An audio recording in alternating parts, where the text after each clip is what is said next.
people, but the party hasn't lived up to it, and we're trying to discipline it back to what it's supposed to stand for.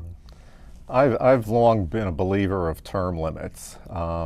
Basically, I think in my teens, I had an uncle that his catch-all was vote the ins out. And we had a long discussion what he meant by that, and so I've really bought into for 30 plus years the term limits. I would think that your movement does as well, or tell me. Many people do. There's an aspect to term limits that says, well, it's not democratic because you can't vote for the person you want to vote for because they've been in. But no system is perfect. Money gets an incumbency has an awfully heavy advantage, and these people stay in and stay in. Now we have these congressional districts. The congressional district has 600,000 people in it. 300,000 adults or something. We can always find another good person to send to Congress. So if they're term limited, I don't think that's a problem.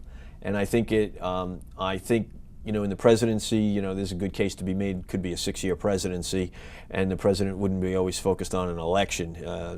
It could be interesting. Yeah. So there's many people in the movement that do come to the movement that are saying term limits, and it's hard to argue against it. Having moved to Brookfield 6 years ago, and before that lived my whole life in Westchester, I find it interesting that here in Connecticut, in terms of dealing with the public sector, there's a different approach from the new governor as opposed to Andrew Cuomo in New York and his way about trying to balance the budget. Can you talk to that a little bit? Cuomo is a surprise to most of us in the movement. We know who he is.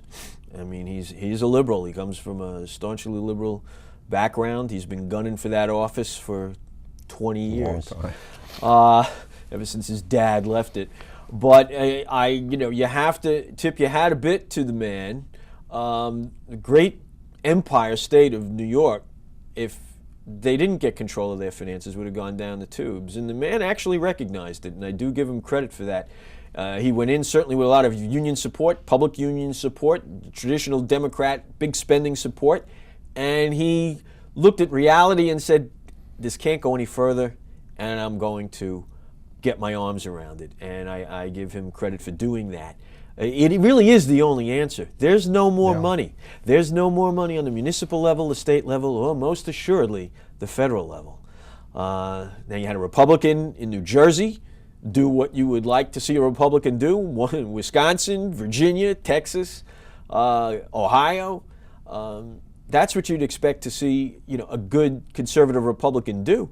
Now we have Malloy here, who rode in on the backs of the unions and refuses to own up to what the problem is, and has put together really a fraudulent budget.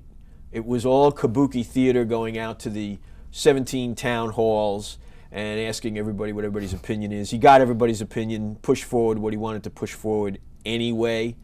He didn't get any substantive concessions from the unions at all. He got no increases for 2 years, but then he gets 9% increases, gives them for the next 3. After that, no layoffs. This state government needs to be downsized. That means people have to be sent back over to the productive side of the economy, the private sector. Right. And they've promised away in past years contracts that provide too rich of benefits. It's just unsustainable. And the man has just overtaxed us now with the largest tax increase. He still has $400 million, I believe, gap to bridge. And if he cuts the aid to the towns and cities, that's $400 million that property taxes are going to go up. So we're going to end up taking probably a $2 billion tax hike here. And he said himself in the town halls that businesses haven't grown in this state for 22 years. Well, he's not helping it by raising taxes and regulation and fees and all the rest. He's driving them out. He's driving people out. I get a lot of phone calls from people that are moving out of the state. I'm sure you do as well. Yeah. And he's not admitting it. And it's just stunning what he's done here. And it's but for another 7,000 votes, we would have at least had someone in there that would have tried to take a realistic crack at what needs to be done to straighten out the the Connecticut state government. Do you feel that he's kind of set his path? Or, see, I look at sometimes the surprise of a Nixon opening China or a Clinton signing welfare reform. I thought that particularly with him riding in with the union support that he might be able to get more concessions. Do you have a couple things to say about that? I don't think he ever intended to. I don't think he ever intended to. I mean, this was his first crack at a statewide office like this. He really owed it to the unions. If the unions didn't come out to support him, he never would have made it in. We saw them at various candidate debates outside in the 5th District, the 1st District, in the 4th where I am. They were out in force, and they were brought in by bus. And we used to take our bullhorns and yell to them, "Welcome to Connecticut." They were brought in from other states. They were all brought in, handed pre-printed signs, pre-printed shirts. They got box lunches on the bus. This was all union organized. So he went in, and certainly he's not a leader. A leader would have actually had to talk some reality to these people. No, yeah. He's putting up the usual farce, and it's all gonna come down on him. He's got $1 billion of slush fund built in there in the budget because he knows that these contracts are going to come up, and he's going to have to raise taxes to pay for them yet again. So he raised it all in now.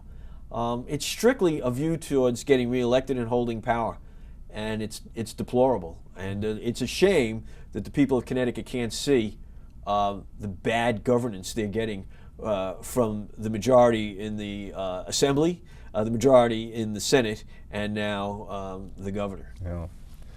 Well, we're getting close to the end of time here, or the show time, that is. If there is one message that you'd like to leave with our audience, what would that be? To stand up. If you believe in what we're saying, to spread the word with your colleagues on email. But to stand up, come out to a Tea Party rally, come out to a town hall for your congressman, and ask the challenging questions. Go to rightprinciples.com. You can get in touch with us there. And get in touch with someone in the movement. You can go to freedomconnector.com, and you can find other people in your area. But we need people to stand up because there are some dire financial consequences. Inflation is roaring today. Interest rates will start to move, and unfortunately American people don't really get moving until it hurts their pocketbook, at which point it will be too late. We need to stop it now. The national Republican leadership with their budget going forward is the right thing to do. We've had a lot of influence for them to put a tough budget forward. Entitlements have to be reformed, and we've got to get the budget under control. So they are trying to do the right thing. Support that effort and write letters to editors criticizing leadership that you believe is just spending too much and is not responsible. Okay. Thanks, Bob. We're going to wrap up our show now. Again, I'd like to thank our guest, Bob McGuffey, co-founder of Right Principles, for joining us and kicking off our series on different political parties and movements here in Connecticut. Bob can be contacted by calling 203-727-7798 or by email at bobmac, that's BOBMAC, at rightprinciples.com. You may also check out his website at www.rightprinciples, that's RIGHTPRINCIPLES.com. It's crucial that we become informed citizens, taking the time to understand differing views, because, you just may learn something.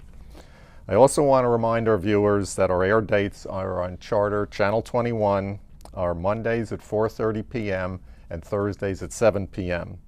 And segments from the show, as well as others, can be found on YouTube at www.youtube.com/BrookfieldPublicAdvo. Comments on our shows or ideas or topics or future guests you'd like to see can be emailed to us at brookfieldpublicadvocate@yahoo.com. Again, thanks for watching and good night.